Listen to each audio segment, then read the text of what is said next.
Where? 1 Kings 17:1.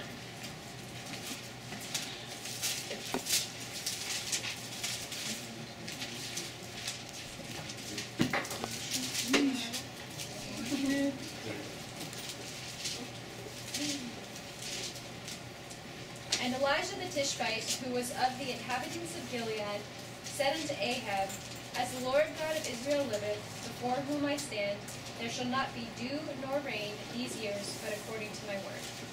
So a little bit of the history here. There was a king. Right now the king is King Ahab, and his father was this king named King Omri. King Omri, when he became king of Israel, started leading the people towards the worshiping of Baal. People followed him. He started, raising temples to Baal and destroying the altars of God. And King Ahab was his son. King Ahab followed in King Omri's footsteps in leading the people towards Baal. And so he's not exactly like the best guy. And here Elijah is saying to Ahab, according to God, who I'm standing before, there shall not be dew nor rain these years, but according to my word. Now Baal was the god of rain, thunder, and dew. And so basically what's happening here is, in this time where the prophets are hiding or killed, Elijah is being told by God, go before him and say there's going to be a drought. It's like a challenge to this God that Ahab serves, this God of water, basically. And Elijah's saying, we're going to have a drought. And so, yeah. And so we'll skip ahead to 1 Kings 18:1. During this time of drought, which lasted 3.5 years, God took care of Elijah, provided for him through a series of different miracles, fed him from ravens from the sky, things like that. And so Elijah has been being provided for by God throughout this whole period of time. In the meantime, Ahab's kingdom is needs water really bad, and they're going into a famine because they haven't had any water to feed the crops. And so God moves to Elijah in 18:1 and says, And it came to pass after many days that the word of the Lord came to Elijah in the 3rd year, saying, Go, show thyself unto Ahab, and I will send rain upon the earth. And so after this 3.5-year period of drought, God is saying, go up to this guy who wants to kill you, finds it really irritating, and tell him that the rain is coming. By the way, Elijah's name means the Lord is God. So every time that Ahab hears the name Elijah, he's hearing the Lord is God. And throughout this whole entire time, this 3.5 years where there's no water, Ahab doesn't acknowledge that that Elijah's God, our God, is the true God, despite the fact that his God of water does not provide water for 3.5 years. And so he is wholly focused upon Elijah the man being the source of the problems. And we can see that in verse 17. And it came to pass, when Ahab saw Elijah, that Ahab said unto him, Art thou he that troubleth Israel? And he answered, I have not troubled Israel, but thou and thy father's house, and that you have forsaken the commandments of the Lord, and hast followed Balaam. So, you see, Ahab still doesn't see that it's because Ahab is refusing to acknowledge God that he's having these problems. He says, he sees Elijah, whose name means the Lord is God, and he says, it's you. You're the reason. And Elijah lays it out and is like, no, it's you. Because you will not acknowledge God.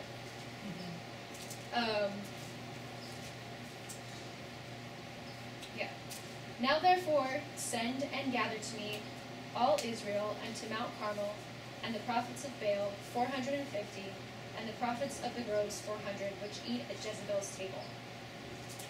So Ahab sent unto all the children of Israel, and gathered the prophets together unto Mount Carmel. And Elijah came unto all the people, and said, How long halt ye between two opinions? If the Lord be God, follow him, but if Baal, then follow him. And the people answered him not a word. There's an interesting example of the different reactions we can have to our God. Ahab he has the opportunity to acknowledge God, but he absolutely refuses, despite the evidence. The people are choosing to serve both. And this word, halt, is the Hebrew word pasach. It means to limp, and sometimes it's translated to leap. But it basically builds a visual for us of the people of Israel who, every time they try and take a step, they're limping because they're going both towards Baal and towards God. They're not deciding to choose God. Neither are they completely denying Him and serving Baal. They just, they want to do both, like not really kind of have the best of both worlds. And so instead of walking with God or standing before God, they're lame. They're handicapped, lame. And Elijah is saying, how long are you going to do this? And I think that that speaks true to us too in our life when we decide that we're going to serve God, but we refuse to let go of our own idols, the own things in our life that we know are wrong, but we still want to keep, and God is saying, how long are you going to do this? You're going to serve me, and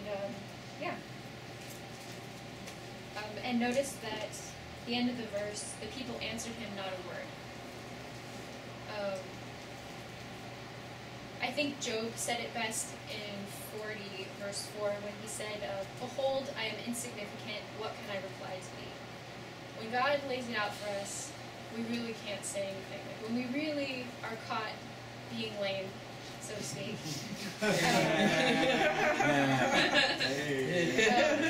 we don't have an excuse. And we know we don't have an excuse. And when God calls that and puts it on us, we have nothing to say except for the choice to either, correct our path and acknowledge Him, or to just completely deny Him like Ahab does. In 22, then said Elijah unto the people, I, even I only, remain a prophet of the Lord, but Baal's prophets are 450 men. Here we see Elijah, who, Jezebel and Ahab have hunted down and killed a lot of the prophets of Israel. People who stand for the Lord are in hiding in caves. And Elijah is saying, here am I, and I alone am standing for the Lord against all these prophets of Baal. I am not afraid. And in verse 23, let them therefore give us 2 bullocks, and let them choose 1 bullock for themselves, and cut it in pieces, and lay it on wood, and put no fire under, and I will dress the other bullock, and lay it on wood, and put no fire under. And Marie, will you read 24 through 26? Sure. And, maybe someone else should. Okay, Andrew, will you read it? Sure. And call ye on the name of your gods, and I will call on the name of the Lord. And the God that answers by fire, let him be God. And all the people answered and said, it is well spoken. Verse 25. And Elijah said unto the prophets of Baal, choose you 1 bullock for yourselves, and dress it first, for ye are many. And call on the name of your gods, but put no fire under. And they took the bullock which was given them, and they dressed it, and called on the name of Baal from morning even until noon, saying, O Baal, hear us. But there was no voice, nor any that answered, and they leapt upon the altar which was made. This word leap is the same Hebrew word pasach, meaning to limp, the same word that is used to describe the halting of the people of Israel. And it came to pass at noon that Elijah mocked them, and said, cry aloud, for he is a God. Either he is talking, or he is pursuing, or he is in a journey, or a peradventure. He sleepeth and must be wakened. Not only is Elijah mocking them because nothing's happening, and they still refuse to give up, but when he's mocking them, he's giving Baal human qualities. We know for a fact that our God does not journey, he doesn't pursue, our God doesn't sleep. And so as he's saying this, he is kind of tearing down Baal and saying, what is he doing? All these things that normal humans do, because guess what? He's not real. And yeah.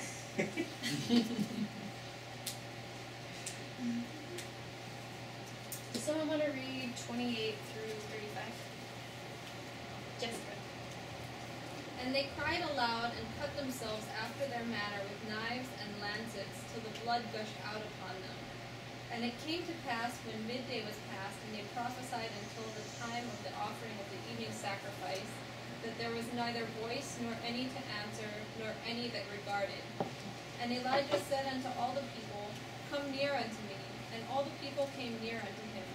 And he repaired the altar of the Lord that was broken down. Oh. And Elijah took 12 stones according to the number of the tribes of the sons of Jacob, unto whom the word of the Lord came, saying, Israel shall be thy name. And with the stones he built an altar in the name of the Lord. And he made a trench about the altar as great as would contain 2 measures of seed. And he put the wood in order, and cut the bullock in pieces, and laid him on the wood, and said, Fill 4 barrels with water, and pour it on the burnt sacrifice and on the wood. And he said, Do it the second time. And they did it the second time. And he said, Do it the third time. And they did it the third time. And the water ran round about the altar, and he filled the trench also with water. And it came to pass at the time of the offering of the evening sacrifice, that Elijah the prophet came near, and said, Lord God of Abraham, Isaac, and of Israel, let it be known this day that thou art God in Israel, and that I am thy servant, and that I have done all these things at thy word. Hear me, O Lord, hear me, that this people may know that thou art the Lord God, and that thou hast turned their heart back again. Then the fire of the Lord fell, consumed the burnt sacrifice, and the wood, and the stones, and the dust, and licked up the water that was in the trench. When all the people saw it, they fell on their faces, and they said, The Lord, he is the God, the Lord, he is the God. So we have this amazing victory that just happened right now. You know, in this really, really dark time where the prophets of God are being killed, and the ones that are alive are in hiding, Elijah stands up and he says, you know, he puts his focus on God. He stands against 450 prophets of Baal and proves that their God is nothing, and proves that our God is amazing. Because not only does he take the bullock when their bullock was never consumed by fire, but he douses it with water and it's still consumed by fire. And not only is it the bullock, but it's the wood and the dust and the water in the trench. So he proves it more than he even needs to prove that God is the real true God. And the people see it and they say, the Lord is God, the Lord is God. And Elijah, you know, he's standing there and he's saying, you know, I'm doing this, I'm standing here on behalf of God, my eyes are on God, I'm focused on him, doing this to prove to you that he is the true God.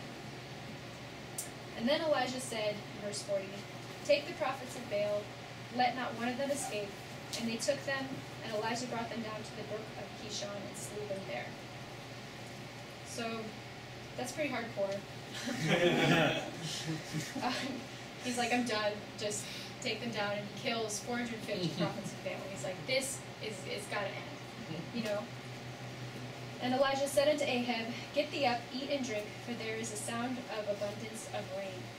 Does someone want to read 42 through 46? So Ahab went up to eat and to drink, and Elijah went up to the top of Carmel. And he cast himself down upon the earth, and put his face between his knees, and said to his servant, Go up now, look toward the sea.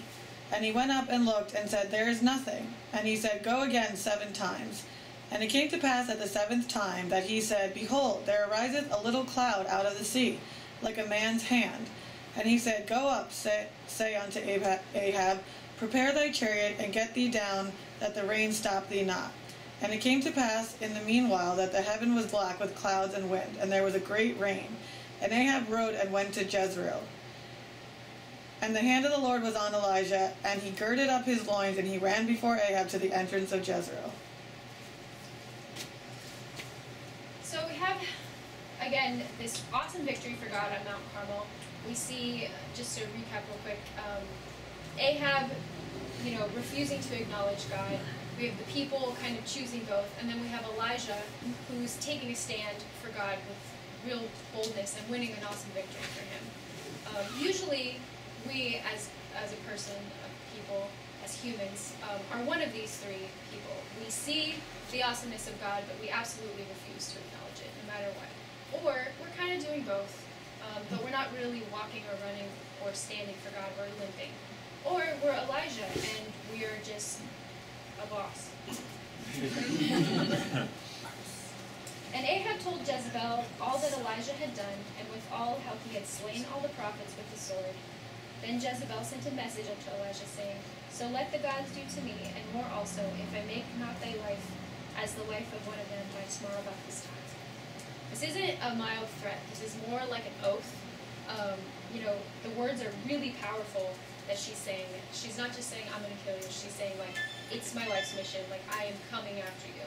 And Elijah has every right to be afraid by this. She's been killing prophets this whole time. But there's also something interesting about verse 1. And that is that after all this amazing thing that happened on Mount Carmel, the proof that Baal is nothing and God is everything, Ahab goes to Jezebel and tells Jezebel all that Elijah had done. But it wasn't what Elijah had done, it was God. And Ahab is still refusing to acknowledge God in this situation. And Jezebel, after hearing everything that happened, still refusing to acknowledge that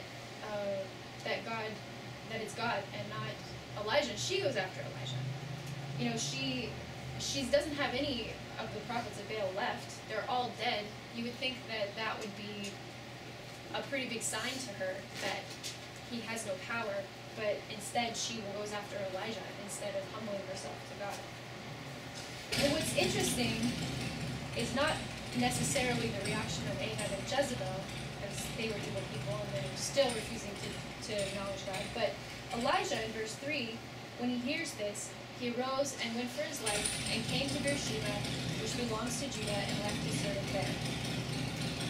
But he himself went a day's journey into the wilderness, and came and sat down under a juniper tree, and he requested for himself that he might die, and said, It is enough now, O Lord, take away my life, for I am not better than my fathers. So what changed for Elijah? Because although it's a credible threat that Jezebel gave in threatening to kill him,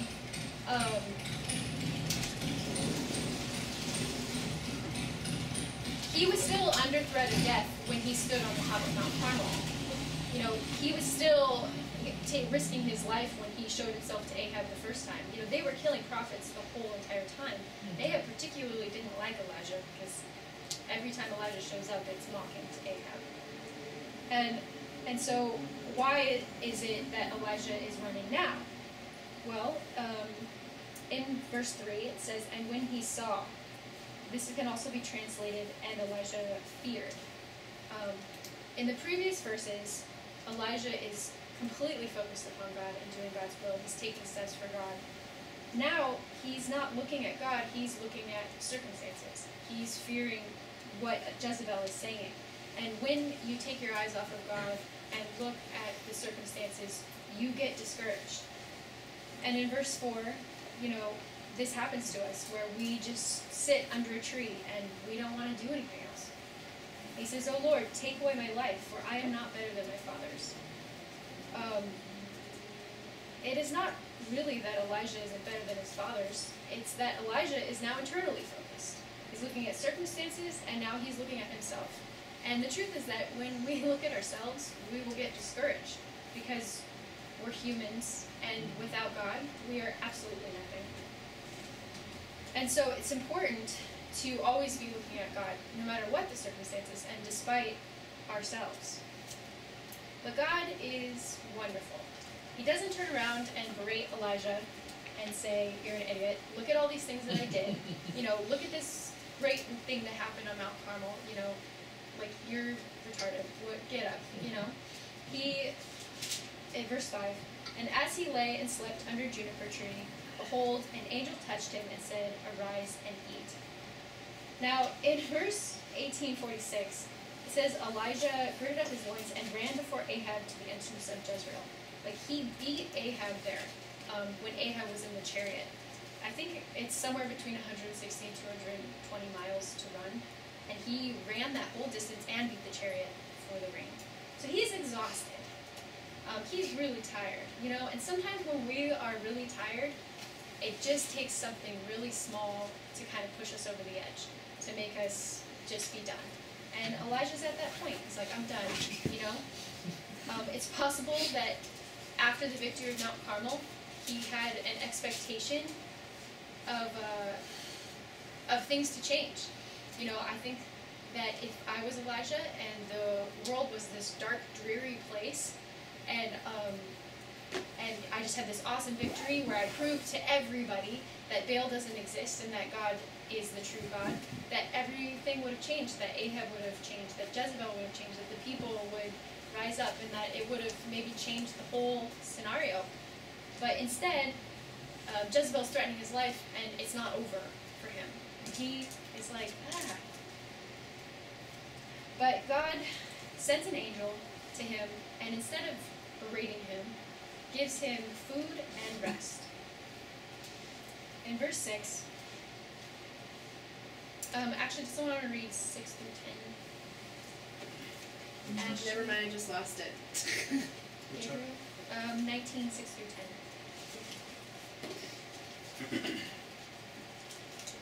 I have a different version, so that's okay.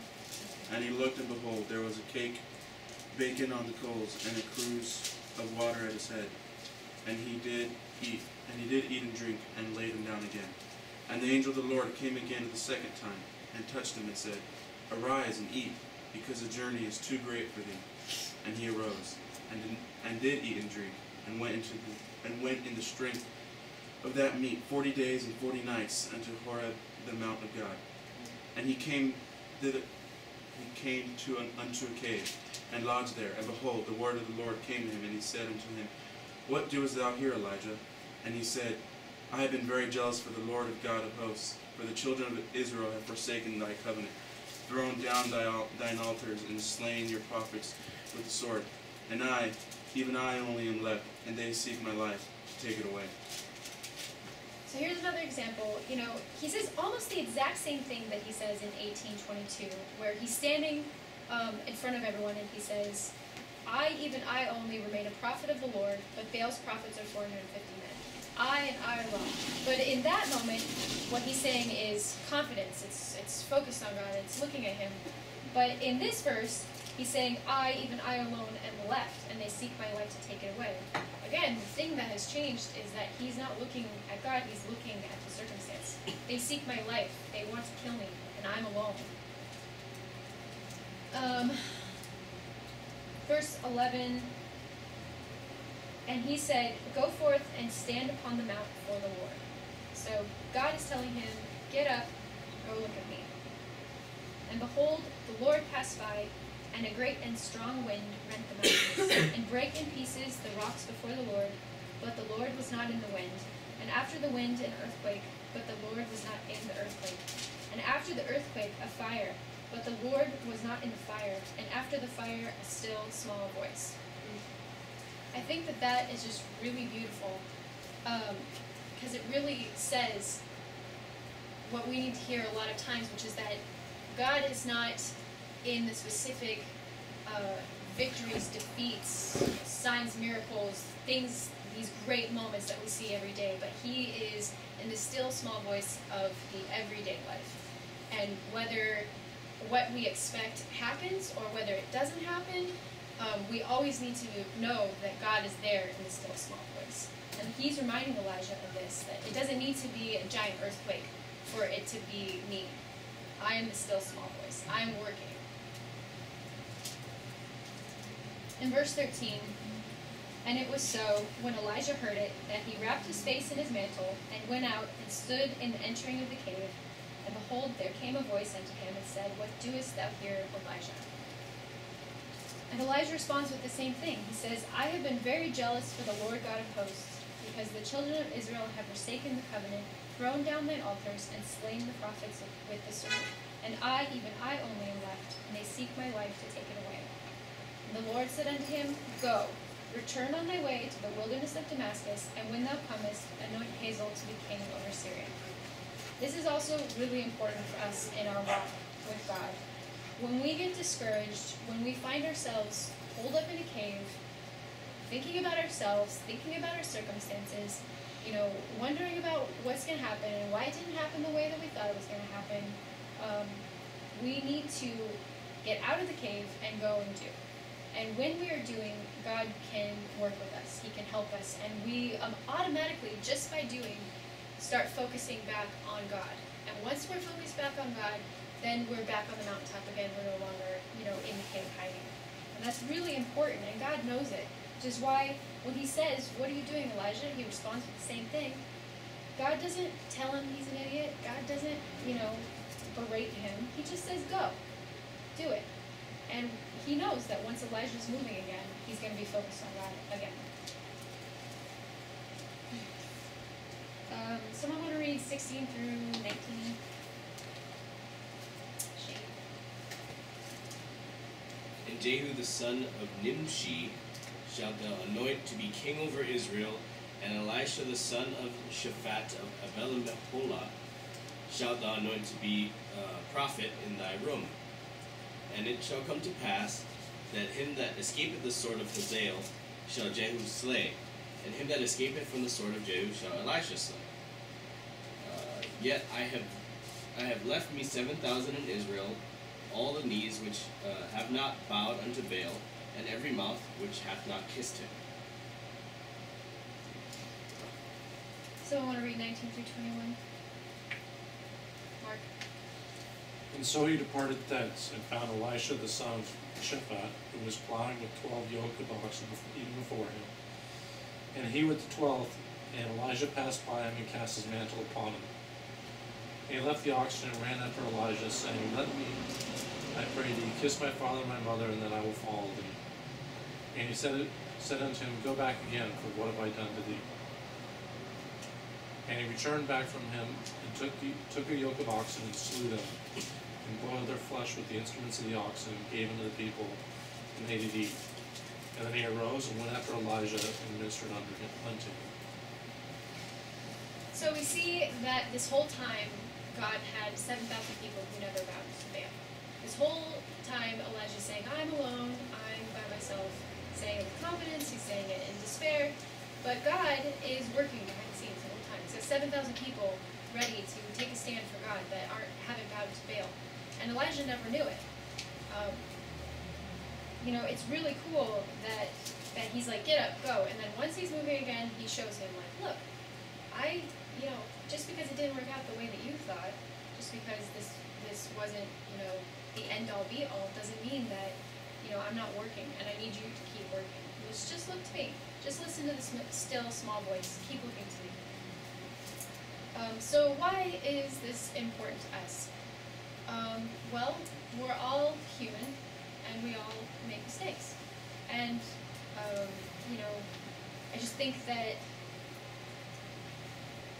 I think that we have moments where we have awesome victories for God as believers, especially the people in this fellowship. We're all really strong people. And a lot of times when we have those victories, the devil will try and bring us down almost immediately afterwards. And it doesn't, we don't have to be wobbly like the people. Sometimes we're Elijah. Sometimes we're winning awesome victories for God. And then something happens and we lose our focus and we get down and we end up in a cave. And we need to remember that if we keep our focus on God, we're going to be able to keep moving.